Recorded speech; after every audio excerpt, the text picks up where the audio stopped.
Bilang 10. Kwento ni Erickson M. MacLeod, guhit ni J.J. Duran. Sa bayan ng mga numero, lahat ay may kanya-kanyang kwento. Iba't iba ang kayang gawin. Bawat bilang ay kilala sa angking galing. Si Siyam ang pinakamalakas. Walang nakakalaban sa kanyang buong tikas. Mabilis naman sa pag-ikot si Walo. Humahabol ng hindi nahihilo. Walang nahuhulog sa ulo ni Pito. Nababalanse ang bagay anumang likot nito. Matalas ang paningin ni Anim. Bawat kulay ay nakikita kahit ito'y itim. Sa pagtalon naman si Lima ay nababalita. Naabot niya kahit anong makita. Si Apat ay naririnig lahat ng tunog. Tahimik man o ang hilik ng batang tulog. Pambihira ang kawit ni Tatlo. Nabubuhat niya kahit kilo-kilo. Humahaba naman katawan ni Dalawa. Lahat na abot, mapakanan, mapakaliwa. Bida ang lahat ng bilang sa kanilang bayan. Pagmamalaki ay hindi maiwasan. Ngunit merong naiiba sa lahat. Tingin sa kanila ay hindi karapat-dapat. Bakit pa sila sa atin ay kabilang? Mga kaya nilang gawin ay parang kulang. Tanong ni Siyam kay Walo. At dagdag na sinabi ni Apat kay Tatlo. Tignan mo si Isa. Diretso ang katawan. Kaibigan naman niya ay kaibigat naman.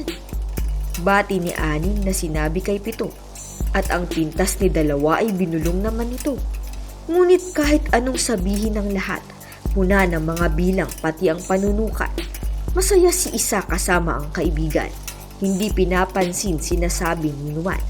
Silang magkaibigan ay masayang nabubuhay. Parehong matulungin at mapagbigay. Hindi lang iisa ang kayang gawin, lahat ay kaya kung ano ang kakailanganin. Isang araw sa kanilang bayan, isang bagyo ang biglang naranasan.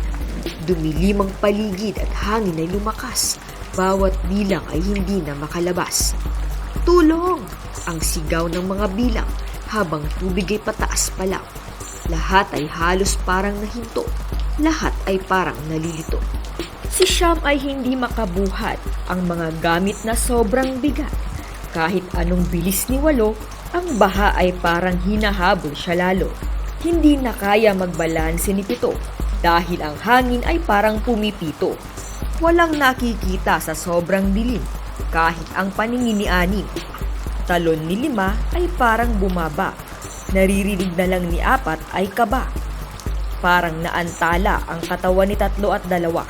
Parang tumigil at walang magawa. Nakita ni Isa at ng kaibigan ang nangyari sa ibang mga bilang. Nag-isip ang Dalawa kung paano makakatulong. Kaibigan ni Isa ay biglang bumulong. Lubid ay kinuha nila. Tumakbo at magkahiwalay na hinila. Kumapit kayo! Sigaw sa kanila habang ang ulan ay tumitila. Habang hinihila ni Isa ang lubid, ang mga bilang ay handa ng makatawid.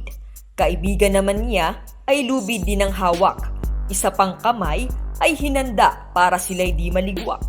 Bawat bilang ay nakaahon, napasigaw na may kasabang talon. Lahat ay masayang nagpasalamat habang ang lahat ay handa ng lumipat. Pasensya na kung kayo'y aming minaliit, ang sabi ni Lima sa Dalawang mabait.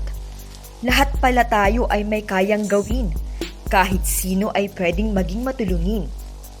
Ano nga ang pangalan ng iyong kaibigan? Tanong kay Isa ng ibang mga bilang. Ngiti ang sagot ni Isa at sinabing, siya ay ating kaibigan na may pusong matulungin. Binabati ang magkaibigan ng lahat ng bilang. Si Isa at may puso na kaibigan. Si Isa at si May Puso ay pinarangalan.